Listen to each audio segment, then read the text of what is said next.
கமல்ஹாசன் அவர்களோட சரி, ரஜினி அவர்களோட இருக்கட்டும் சரி, எல்லா ஜென்ரேஷன் எல்லா டிகேட்ஸும் சேர்ந்து நம்மளுக்கு ஒரு பெரிய ஒரு இன்ஸ்பிரேஷனாக இப்போ வரைக்கும். ஓகே, அவர் தான் ஆரம்பத்துலேயே நவகிரகத்தில் ஆரம்பித்தார். அதுக்கப்புறம் ஒரு காமெடியனாக அவருக்குன்னு ஒரு இடத்த வந்து பிடிச்சிருந்தார். அது மட்டும் இல்லாமல் தியேட்டரில் அவருடைய பிளேஸை பார்த்து பார்த்து ரசித்தவங்க எத்தனையோ பேர் அதுக்கப்புறம் பிற்காலத்தில் டைரக்டர்ஸாக ஆகியிருக்கிறாங்க. அவருடைய பிளேயில் நடித்து நடிகர்களாக ஆகியிருக்கிறாங்க, நடிகைகளாக ஆகியிருக்கிறாங்க. இந்த காலகட்டத்தில் அவர் என்ன தான் கேரக்டர் பண்ண போகிறான்னு பார்த்தா மாநாட்டில் வந்து அப்படி எல்லாரையும் திரும்பி பார்க்க வச்சார்.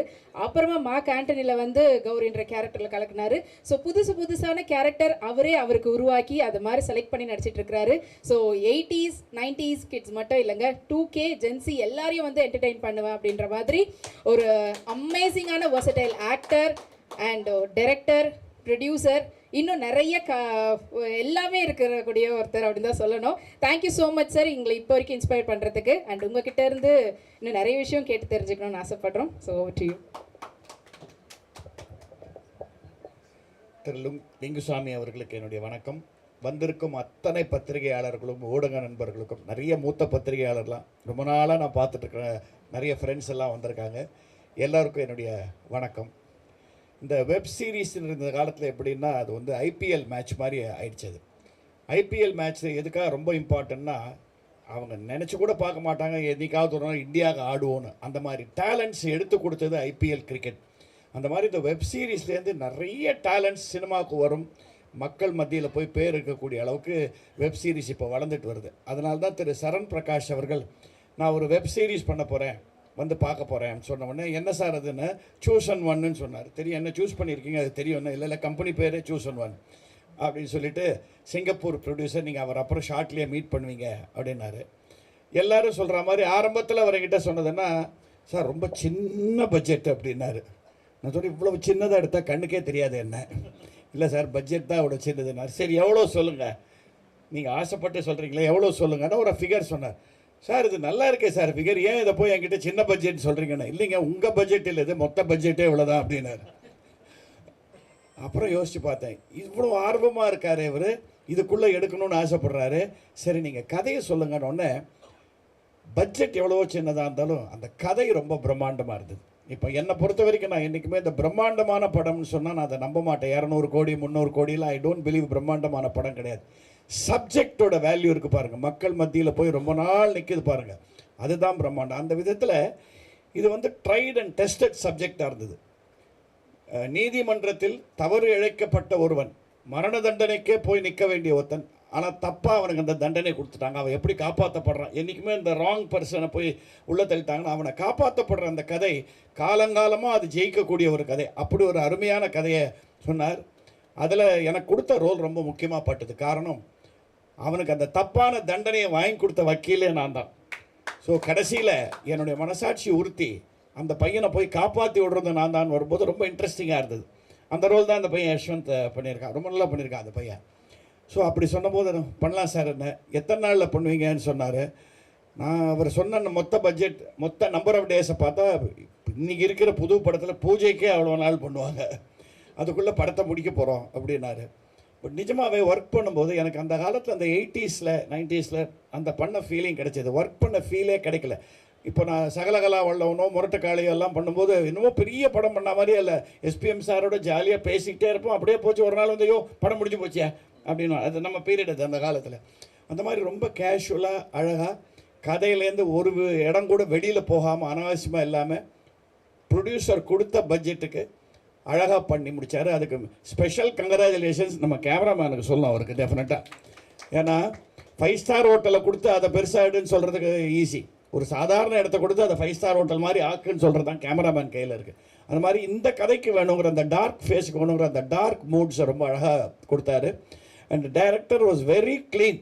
இந்த கதையில் அவருக்கு எந்தவித சந்தேகமும் இல்லை, இதுதான் மோடு, இதுதான் அடுத்த சீனு, இதுதான் என்ன்றதை ரொம்ப அழகாக பண்ணி. அண்ட் அவருக்கு உறுதுணையாக இருந்த திரு குணா அவர்கள், எங்கே அவங்க குணா, அவருக்கு ஒரு ஸ்பெஷல் கிளாப்ஸ் கொடுக்கணும். He work so well as assistant and associate. And கூட நடித்தவங்க ராஜவேல் ரொம்ப அழகாக என்னோட செட் ஆகிட்டார். So it was like a good team. And இந்த பையன் யஷ்வந்த் வந்து நீங்கள் பார்க்குறதுக்கு என்னமோ சாதாரண நடிகர்லாம் சொன்னால் ரொம்ப நல்லா பண்ணியிருக்கான். நீங்கள் பாருங்கள், கண்டிப்பாக சிம்பத்தியை ஃபுல்லாக உள்ளே வாங்கிட்டு அழகாக பண்ண ஒரு ரோல் பண்ணியிருக்கான். அந்த ஹீரோயின் அவங்க செட்டுக்கு டைமுக்கு வந்தாங்க, இன்றைக்கே டைமுக்கு வரல தெரில, அவங்களும் ரொம்ப நல்லா பண்ணியிருந்தாங்க. அண்ட் எனக்கு I was specially Impress when I saw the producer. அவர் ஒரு ஜம்முன்னு ஒரு இன்ஸ்பெக்டர் ரோல் பண்ணியிருக்கார். அவர் என்ன இவ்வளோ ஸ்மார்ட்டாக எங்கேருந்து வந்தார் ஒரு இன்ஸ்பெக்டர்னா, சார் அவர் தான் சார் ப்ரொடியூசர் என்னார். அந்த இன்ஸ்பெக்டர் வீக்குக்குள்ளே இவ்வளோ முடி வச்சுருப்பாருங்கிறத நான் இன்றைக்கி தான் பார்க்குறேன் நான். ஸோ அவரோட interest to come to here, சிங்கப்பூர்லேருந்து வந்து இங்கேயும் இந்த ஃபீலிங்கில், and he was very clear. Sir நான் சொன்னது இதுதான் பட்ஜெட், இதுக்குள்ளே பண்ண முடிஞ்சால் நான் பண்ணுறேன்னு சொன்னேன். Director has done இட்னு.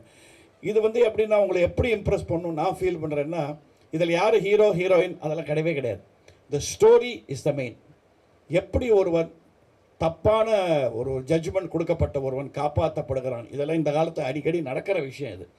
ஸோ சந்தர்ப்ப சூழ்நிலைனாலும் இந்த சட்டத்தை இந்த வாத பிரதிவாதத்தினாலும் தப்பாக போய் மாட்டிக்கிற சில பேர் எப்படி காப்பாற்றப்படுறார்கள். ரொம்ப இன்ட்ரெஸ்டிங்காக ஒரு 7 எபிசோடு இல்லையா, மொத்தம் ஒரு 7 எபிசோட்ஸில் பண்ணியிருக்காங்க. இதுக்கு நீங்கள் கொடுக்குற வரவேற்பும் நீங்கள் கொடுக்குற ஊக்கமும் கண்டிப்பாக இதை ஒரு நல்ல ஓடிடி பிளாட்ஃபார்மில் கொண்டு போய் ரீச் ஆகி மக்களிடையே போய் ரீச் ஆகணும். And I am so happy Lingusamy is here. எனக்கு என்ன ஒரே ஒரு வார்த்தை அவரோடனா, ஒவ்வொரு தடவை இந்த மாதிரி ஃபங்க்ஷன்லேயே மீட் பண்ணிகிட்ருக்கோம். அது அவர் தப்பு இல்லை. என்னை கூப்பிட்டு ஒரு படத்தில் ஒரு அருமையான ரோல் கொடுத்தாரு. நான் அப்போ அமெரிக்கா போயிட்டேன். அப்போ மிஸ் ஆனது, அதுக்கப்புறம் இன்னும் கூப்பிடவே மாட்டேங்கிறாரு. நான் இதுக்காக அமெரிக்கா போகாமல் இருக்க முடியுமா? ஸோ ஒரு அருமையான நண்பர். ஸோ அவர் நீங்கள் முக்கியமாக வந்து அவர் எங்களுக்கெல்லாம் ரொம்ப க்ளோஸாக இருந்தது. I am so happy. இது டெஃபினட்டாக சொல்கிறேன் சார், இந்த டார்க் ஃபேஸுங்கிற டைட்டில் வந்து நீங்கள் ஃபினிஷ் ப்ராடக்ட், இன்றைக்கி அவங்க ட்ரெய்லர்களில் எதுவும் இன்னும் ரெடி பண்ணலை. நெக்ஸ்ட் ஷோ கண்டிப்பாக இன்னொரு மீட் வைப்பாங்க. இந்த ஃபினிஷ் ப்ராடக்ட் ரொம்ப பாலிஷ்டாக இருக்கும். ஸோ என்ன ப்ரூவ் பண்ணுதுன்னா, கதை நன்றாக இருந்தால், அந்த கதை களம் அந்த பேஸ் நன்றாக இருந்தால் அருமையான சப்ஜெக்ட்ஸை கொடுக்கலாம் வித்தின் பட்ஜெட். இந்த மாதிரி படங்கள், இந்த மாதிரி வெப் சீரிஸ் வெற்றி அடைய தான் சினிமா உலகம் வளரும். இது என்னுடைய தாழ்மையான ஆனால் கொஞ்சம் வலுவான ஒரு கருத்து. இல்லாட்டா நம்ம வந்து எந்த படமும் ஓடலை இது ஓடலைன்னு சொல்லிடுறதோட கதையில் கான்சென்ட்ரேட் பண்ணால் கண்டிப்பாக படங்கள் ஓடும். எனக்கு இந்த ரோல் பிடிச்சிது, அதனால தான் நான் இதை வந்து கண்டிப்பாக செஞ்சேன். பிகாஸ் நான் நாடக நடிகன் பேசிக்காக. அதனால் நாடகக்காரனுக்கு எப்படின்னா ரோல் ஒன்று கொடுத்துட்டா போதும். நான் இதை வந்து என்னோடய தெய்வமாக நான் மதிக்கிற சிவாஜி கணேசன் சார்கிட்ட பார்த்துருக்கேன். அவர்கிட்ட ரேட்டுக்கிட்ட பற்றியெல்லாம் பேசுவாங்க. அந்த அவர் ரோல் பிரமாதமாக இருக்குன்னு அவர்கிட்ட சொல்லிகிட்டு இருந்தால் அப்படியே பார்த்துட்டு இருந்து பண்ணுறேன் டேன்னுவார் அவர். அதுக்கப்புறம் தான் மற்றதெல்லாம். ஸோ நமக்கெல்லாம் அந்த நாடக வெறி. அதனால் ரோல் சாலிடாக கிடச்சிருக்கே ஒரு ரோல், இது பண்ணிடலான்றதுக்காக தான் அவங்க சொன்ன பட்ஜெட்டில் பண்ணோம். இதில் இன்னொரு விஷயம், என் டாட்டருக்கும் ஒரு அருமையான ரோல் கொடுத்துருக்காங்க. அவங்கன்னா டோட்டலாக நெகட்டிவ் ரோல். இந்த மாதிரி ஒரு நெகட்டிவ் ரோலில் நான் அவங்கள பார்த்ததே கிடையாது, அவங்களே பார்த்தது கிடையாது. So there are some differences. அந்த ஹீரோயினும் நல்லா பண்ணியிருக்காங்க. நான் சொல்லிகிட்டே இருக்க வந்துடுவாங்களா இல்லையா? சரி. ஸோ டெஃபினட்டாக இது வந்து இந்த கிளைமேக்ஸ் கெஸ் பண்ண முடியாத அளவுக்கு ரொம்ப நல்ல சஸ்பென்ஸோடு வச்சுருக்காங்க இந்த படத்தில். ஸோ அது பாராட்டுக்குரிய ஒரு விஷயம். நீங்கள் வேணால் என்கரேஜ் பண்ணணும். இதெல்லாம் நான் எல்லாம் சொல்லி பிரயோஜனம் இல்லை. நம்ம நிறையா பண்ணியாச்சு. இப்போ கூட நிறைய படங்கள் பண்ணிட்டு தான் இருக்கேன். இப்போ எனக்கு ரொம்ப சந்தோஷம். நான் தெலுங்கில் மைத்ரி ஃபிலிம் மேக்கர்ஸோட ஒரு ஃபஸ்ட் கிளாஸ் படம் பிரபாஸோட பண்ணிகிட்ருக்கேன். அதே மாதிரி நேர் ஆப்போசிட்டாக ஹிந்தியில் மாதவன் சார் கங்கனா ரனோத்தோட ஒரு படம் நல்ல ரோல் பண்ணிகிட்ருக்கேன். ஸோ ஆமாம், ஏஎல் விஜய் சார் டைரக்ஷனில். அதான் தெரியல, திடீர்னு 75 வயசில் எனக்கு காட்டில் மழை அடிக்குது. நோ, அதுதான் சொல்லுவாங்க. அதுதான் சிவாஜி சார் சொன்னதை மறுபடியும் சொல்கிறேன். நடிகனுக்கு மட்டும் வயசுங்கிறதே கிடையாதுடா. அவன் உடம்பு ஒத்துழைக்கிற வரைக்கும், மூளை ஒத்துழைக்கிற வரைக்கும், அந்த மன வலு அது ஒத்துழைக்கிற வரைக்கும் நீங்கள் நடிச்சுக்கிட்டே இருங்க. இன்றைக்கும் அது வந்து என்னால் முடியாதுங்கிறத சொல்லவே சொல்லாதீங்க. ஏன்னா அதை சொல்ல ஆரம்பிச்சிங்கன்னா நிஜமாக முடியாமல் போயிடும் அப்படின்னு அவர் கொடுத்த அட்வைஸில் முடிஞ்ச வரைக்கும் என்னுடைய ஆசை, இந்த மாதிரி நண்பர்கள், உங்களை பத்திரிகை நண்பர்கள், ஊடக நண்பர்களை சந்திச்சுட்டே இருக்கணும், நடிச்சுக்கிட்டே இருக்கணும். சரண் பிரகாஷ் மாதிரி எவ்வளோ பேர் வந்தாலும் என்னுடைய ஒத்துழைப்பு கண்டிப்பாக உண்டு. அண்ட் இந்த டார்க் ஃபேஸுக்கு please give them a good encouragement. Because நான் அஷ்யூர் பண்ணுறேன், story wise and content wise இது ஒரு பிரமாதமான subject. And now I request Thiru Lingusamy அவர்கள், நானே ரிக்வஸ்ட் பண்ணிடுறேன். இல்லை நீங்கள் சொல்லணுமா 2 வார்த்தை அவரை பற்றி? Okay, sorry.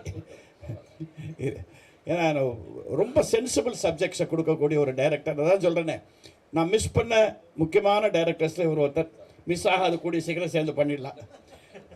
ஆனால் இந்த சந்தர்ப்பத்தில் நான் இதில் சொல்லலாம், வித் இஸ் பர்மிஷன், என்னுடைய ரீசன்ட் நாடகம் ஒரு அற்புதமான படமாக ஆயிருக்கு. திரு சுரேஷ் கிருஷ்ணா டைரக்ஷனில் சாரு கேசிங்கிறத. கூடி சீக்கிரம் அந்த ஒரு பெரிய ஆடியோ ஃபங்க்ஷன்லேயும் உங்களை சந்திப்பேன். அது என்னுடைய லட்சிய படமாக வரணும். அதுக்கு முன்னாடி ஒரு நல்ல ரோல் நான் பண்ணியிருக்கேன்னு சொன்னால் அது இந்த டார்க் ஃபேஸ் தான், அதில் எந்த டவுட்டும் கிடையாது. Thank you so much. Wish you all the best and the whole team. All the best you.